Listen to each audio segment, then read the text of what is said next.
Hi guys, welcome to a 3v3 battle here on the Plane of Spiders. This is a matchup featuring myself as the Dark Elves, Lost Cause as the Vampire Counts, and Owen as the Beastmen. On the other side we have MR Defender playing the Norskins. Then we have Pretty Boy Lance playing the Warriors of Chaos, and then finally a guy named Laconian playing the High Elves.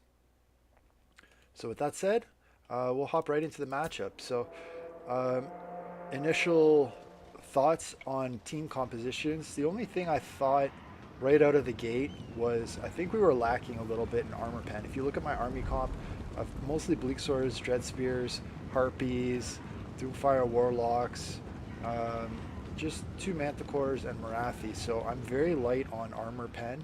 And the vampire counts, same thing. We've got some crypt horrors with armor pen, but basically nothing else in this entire roster has armor pen. And the beastmen have just gore herd and one unit of minos and some centaurs with throwing axes. Um, but again, no armor pen, right? It's only one unit of minotaurs, and the centaurs with throwing axes have missiles with armor pen. But after that, it's done. And there is a gore bull, that's true, but yeah, it's generally like pretty thin on the armor pen front. So anyway, let's hop right into the action here. So initial charges going on with some Doomfire Warlocks, just getting some free charges in here on some Chaos Marauders with great weapons. The Chaos Marauders are lightly armored, so they will take a lot of damage from those initial charges. On the other side here, we have Sun Dragon getting into it with some Centaurs. So Owen's definitely using that missile pressure to chip away some pretty good damage at that Sun Dragon. Meanwhile, the High Elf Archers are trading arrow fire back, but the Centaurs and Ungor Archers are in the woods, so they're not taking too much of that damage. Actually, no, I think the Archers are shooting at the Gore Herd with shields in the front line, so definitely not optimal use there of that Archer ammo. Owen sends his Gorbel into the back line to disrupt this Archer line. I do send over some Bleak Swords to help out. If I was paying attention, I probably should have flanked them around there, but mostly my attention was focused on Chaos for now. The Chaos Lord, I'm basically trying to goon him out up in the air, and I've got Marathi, two units of Harpies, two units of Manticores, so we're going to have no problems doing that. Over here, the Vampire Counts have gotten stuck into it with the Norskins. So Black Knights have gotten in charge with some Dire Wolves, some Marauder Berserkers. It's not bad for the initial charge, but they don't want to be there longer than they need to, especially now with the Fimir who have come over to help out with great weapons. MR Defender has four units of Fimir with great weapons. 4 units of Fimir, 2 of them with great weapons, 2 of them without great weapons. So he's not kidding around with the heavy metal. And look at this beautiful burning head that goes right down the line here. That's absolutely going to roast a ton of vampire Count's infantry. And it looks like the Strigoi Ghoul King has not been able to drop any summons like in the back line of the Norsemen. So it would be nice if he could, get some zombies and summon them behind these units and get some backline pressure just for some leadership debuffs. Over here, things are going well for me against the Chaos Warriors. I got a a Soul Stealer going down here. Gonna drop another Doom Bull, and just basically cycle charge my way through Chaos Infantry as much as I can. The Chaos Lord has run over to the High Elves, hoping that the High Elf Archers are going to bail him out. Or maybe this Sun Dragon, but he's going to have a tough time with that. And I think if you look here, there's some sort of weird like cycle animation thing. I noticed that Marathi was like not finishing the job against this guy, and it's because they were just spinning in circles. So I had to actually take her like movement order and then pull away and then reinitiate the attack because they were just equally cycling each other, which was really weird. But anyway, she is going to find her man and finish him off. The Archers do shoot in, but the Chaos Lord is so low that she'll be able to drop him before the Archers have enough time to take her out. And with the Chaos Lord basically dead and all of his infantry getting recharged, they're going to break off the field, and Balance Bar is swinging in our favor. On this side, Owen's given the High Elves all they can handle. The Sun Dragon is very, very low. The High Elf line is mostly collapsed. and he's going to start rotating over through the remnants of these spears and these white lines of trace. Marathi does get a little bit low here from the archer fire after dunking the Chaos Lord, so I will need to pull her away from these archers and tie up the archers with the Manticore Harpy combo for a little bit. And then I'm going to eventually, when the time is right, drop a Soul Stealer to try and get her health back up to snuff. And then, so now that Chaos is basically dead, what you're going to see is I'm going to start rotating my forces over here and try to take on MR Defender. But I think in hindsight, because I lacked very much armor pen, I probably should have gone after the High Elves first. And also my army is, I mean, it's a little bit piecemeal the way I'm moving forward, so not the best stuff here. The Dark Shards, you'll notice this unit is completely out of ammo. This unit has a little bit of ammo, so like I said, very low armor pen ability for me, and it is going to be tough for me to get through all of these 4 units of Fimir, who seem to be just tanking out the Crypt Horrors and all of the Vampire Infantry like no problem, because like I said, there's no armor pen from the Vampires, so this was not meant to be. Really, no! I think it's tough probably for the Vampires to deal with Fimir. If I was playing Vampires, I'm not sure how I would counter them. I think Crypt Horrors are probably your best bet, but you need, I mean, if it's 4 Fimir to 1 unit of Crypt Horrors, like there's no way you're gonna be able to deal with that effectively. So yeah. So Marathi is rotating over with the Harpies. Hiles are all but broken. The Mage of Heavens has managed to survive. So a little bit of value is still left in the High Elf roster. I think they do have they have a Tyrion here somewhere? I'm not seeing him right now. The Gorbull looks like he got chased off, and there's a few inactive units here. Ah yeah, there's Tyrion. So yeah, the High Elf player does definitely have Tyrion. So that's another unit that's going to be tough to deal with if we get into the late game. Like, I don't know, you can have 1,000 Dread Spears and Dark Shards, but you're not going to be able to kill Tyrion with that.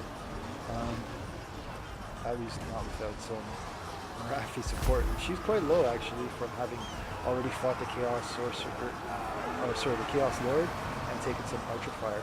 But she is gonna, I think this is where she's gonna drop her Soul Stealer, yeah. So you're gonna see Marathi's health is gonna creep up along with her now. And yeah, so it's gonna turn into a little bit of a slapdown between myself as the Dark Elves and MR Defender with his Norskin Beasts. So Wolfric is pretty low. I saw a unit of Fimir wavering, and I thought maybe I would be able to break them off with Marathi. She does have anti-large, she does have deadly onslaught, she does have some pretty good debuffs. So if you look at the melee attack of these commands, it's gone down to about 20, which gives the Dread Spears a chance, so that's pretty good. They do break off.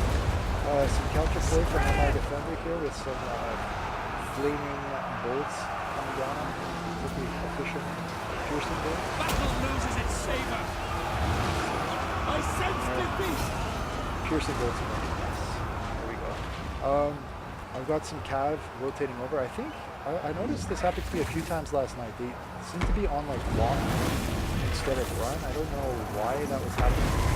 I don't know if they were tired and they weren't moving. So I think I do eventually notice this, but for a while there I was like, why are my cavalry not like moving quickly? I don't understand what's happening. So they're going to get into some berserkers. Those are pretty light and hard to find here. But look at this mass row for me. All of these light infantry just struggled so hard against the I was off the Doom Bolt on Wolfric. It looks like it did no damage, even though it hit him directly on the head. I don't know what happened there. Yeah, like 1, 2, 3 units of Fimir are still left and have full health. One unit has broken off, the one I showed you earlier, that Marathi attack. And I'm escorting them off the field with my Doomfire Warlocks because I don't want them to come back for sure. The Centaurs with throwing axes are out of ammo, so that's pretty tough. I did have, a couple units of Dark Shards, but they got interrupted by some rallying Chosen with great weapons, which was unfortunate because it's sort of like I needed them shooting the Fimir, and they just having that delay meant that my army was a little bit piecemeal when it went in to attack MR Defender, so that was tough. On this side, it looks like we have some Ungor raiders, just some archers there, and some. Is this Goreherd? Yeah, with shields. And I guess Tyrion just doesn't really care about them anymore, or maybe he can't see them because they're in the woods and they're hidden. So, I mean, it looks like Owen's army is still relatively intact, but he's lost all of his leadership, which is difficult if you're a beastman, because you're very prone to routing.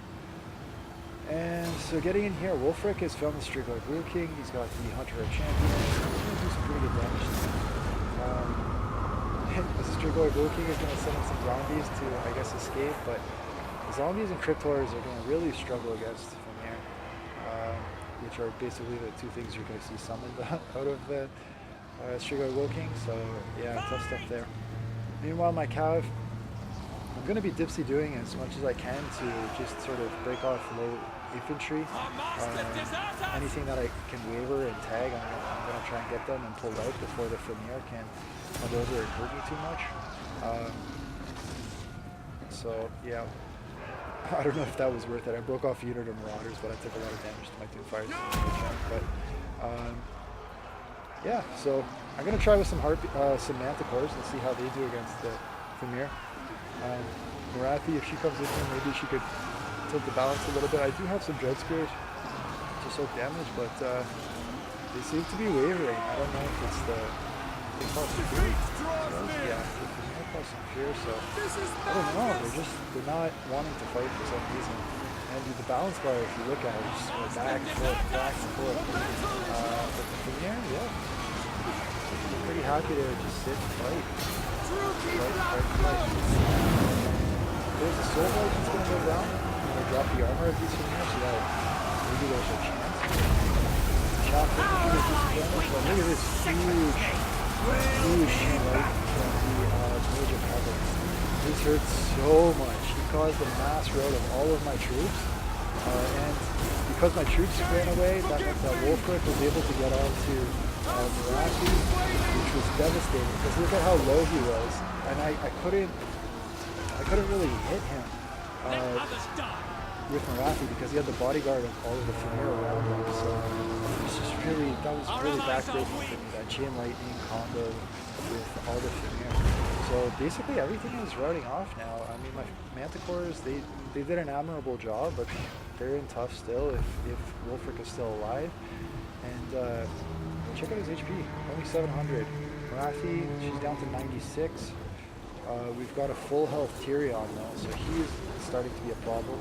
Necromancer is onto the high elf mage, which is a good spot with the Strigoi Blue King, but MR Defender notices that, and like in true Norskin brave fashion, he goes right in with 300 HP to go and scare off the Strigoi and the Vamp with his hardcore bodyguard there. So the Mage of Heavens escapes again. Meanwhile, over here, my troops are trying to rally, but Marathi is basically chicken shit at this point. She's come back to, I think she dropped the Power of Darkness to try and get her Winds of Magic up, which are essentially now completely depleted. But just casting the Power of Darkness somehow caused her nerves to get shot, and she actually fled again. So that was pretty tough. So Fenrir and Wulfric are going in hard here with Tyrion and Mage of Heavens. This little pocket, like we just have nothing to break that. Ungor Raiders, they don't have armor pens, so they're going to struggle. Fenrir have an inherent resistance to missile damage, right? This from the mist, 22% missile damage is really, really tough. Like if you combo that with their super high armor, they're almost impervious to missiles. So I do have the Feral Manticore. I'm looking for an opening here to get into the give Wulfric a little slap there, but that's going to be really hard because the Fenrir are being used to screen him and protect him at all times, and MR's done a really good job with the micro there. And now it's turning into a hero fight. So balance bar's still slightly in our favor, but you look at what's left on the field, and there's really nothing, I think, that is going to be able to take down these really tough heroes. I give up on chasing Wulfric with the Manticore because he was just always screened by this Fenrir with great weapons, so there was no opportunity there. And I saw these Fenrir were pretty low Plus I had a bit of a zombie screen to soak some damage, so I figured that was my best opportunity to maybe actually hit something with the Manticore before the fight was over. But I won't die yeah, here. now the Strigoi Vamploid is probably out of stones. Another Burning Head's going to come down on the weak swords. They're already like so low on leadership and health that they're gonna not like that very much. So Strigoi Vamploid, he gets surrounded by Tyrion and everything else. Wulfric is still fighting away with his 300 health, and now you can see the balance bar has shifted dramatically. Unfortunately, I can't really use Marathi to do anything because she's so low. Just being around stuff at this point is, there's a good chance that she would break off for a third time and then I just not get her back. The Manticore comes in here, and I was joking around with Emma Defender. I'm like, can I get one last charge in here and make Wulfric my bitch? That was my objective, to finish this fight, because I knew at this point we were going to lose. So yeah, I'm going to just fast forward and see if we can make Wulfric my bitch. Even though I lose the fight. Can I win the... No. Wulfric escapes. So disappointing. And then this is just a cleanup crew from Tyrion. Alright, so big victory to MR Defender, Pretty Boy Lance, and Laconian, so congrats to them. So my thoughts, what worked well for me, what didn't work well. I mean, obviously the initial fight versus Chaos went very well.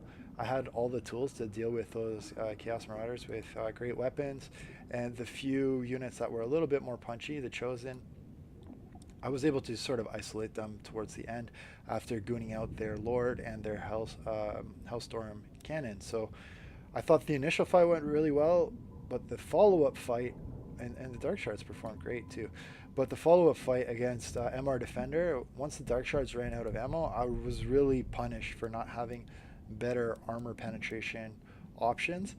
And Marathi, she can fight, large units like, let's say, dragons and stuff like that, but Wulfric is pretty good at dealing with heroes, right? Because he's got Hunter of Champions. So I was afraid to really land Marathi too close to Wulfric in that fight. So yeah, for me, I think I probably should have attacked the High Elves earlier. Lost cause? Oh, lost cause. Haha. I mean, he did pretty good, holding the line, but I don't think he was ever really a threat to kill Norska, and I think maybe he built his army to fight the High Elves. I think it probably would have done a bit better against a conventional High Elf army, but yeah, I think he needed more armor pen, more crypt horrors, or things of that nature to sort of at least challenge the Thamir. And Owen, he did very well versus the High Elf player. I mean, eventually he did lose his Gorbel and Kazrak, and so that leadership came off. But you know, it was a fun fight, and he did pretty well. And then, yeah, Pretty Boy Lance, I think he was able to get gooned because he didn't have any aerial support for his Chaos Lord, right? So if you're going to take a Flying Lord, you'd better have some missile cavalry that can shoot up in the air to protect him, or another hero on a Manticore, Exalted Hero, or something like that. And I think he also didn't have access to magic, which was not the best situation for him. For Laconian, he had a pretty standard High Elf build. I think his Sun Dragon got sniped out maybe a little bit early, but it still picked up 99 kills, so not too bad. The White Lions held their own, but ultimately got overrun and probably didn't need all that armor pen versus the Beastmen. So I think the Gore Herd probably traded cost effectively with the Spearmen and White Lions, but he was able to protect his heroes, and having the Mage and Tyrion alive at the end was game changing. You saw that huge chain lightning from the Mage of Heavens that just wrecked my front line. That hurt so much. And then MR Defender, like, what can I say, man? Everything in his army performed insanely well. And I know he was killing, like, zombie summon after zombie summon after zombie summon, but, like, that's what Berserkers excel at doing. And these Marauders, like, they can cut up zombies all day. That is definitely them in their element. And the Famir, like, they were just unkillable. I mean, we killed one unit, but he had three units that were still almost at full HP after getting close to 300 kills. And with the support of the Famir, Balefan of Fire, and Wolfric, like, the fire combos really well with the Famir because the Famir deal well with everything elite, and then the fire just kills everything that's chaff. So that was a really, really strong combo. He lacked cavalry, so had I brought Cold One Knights or armor pen that could cycle charge, he could have been in trouble. Or had I brought some larger armor pen like a dragon or something like that, that could have given the Thamir something to think about. But I didn't do that, and very good army selection for this fight from MR Defender. So thanks for watching. Super fun fight, and take care. Bye.